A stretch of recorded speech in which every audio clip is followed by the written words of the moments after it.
அடுத்து டோபாஸ். இது கொஞ்சம் வித்தியாசமாக தான் இருக்கும். இந்த கல்லும் புஷ்பராகம் அப்படின்னு சொல்லலாம்.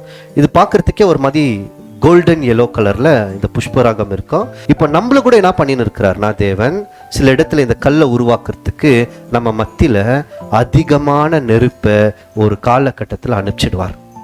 அவரே அனுப்புறாரு. அதனால நம்மளுக்கு என்ன உருவாகுது? அப்பவே பார்த்தோம், பியூரிஃபை ஆகுது. நம்மளுடைய வார்த்தைகள் வெளியே வருது இல்லைங்களா? இன்னைக்கு நம்மளுடைய வார்த்தைகள் எப்படி இருக்கு?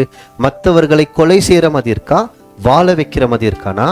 கொலை செய்யற மாதிரி தான் வார்த்தைகள் வரும். எடுத்த உடனே திட்டுவோம். இந்த வார்த்தைகள் மாறணும்னா இந்த கல் இருக்கணும். இந்த கல் இருந்ததுன்னா என்ன அர்த்தம்னா அதிகமான ஆற்றல் சூடு நம்ம மேல பட்டிருக்கணும். அதாவது நம்மளுடைய கேரக்டர்ஸ் எப்படி வளரும்னா ரிஃபைன் ஆகணும். அப்போ டோபாஸ் அப்படின்னா நம்மளுக்குள்ள இருக்க வேண்டியது என்ன தெரியுங்களா? சுய கட்டுப்பாடு, செல்ஃப் கண்ட்ரோல்.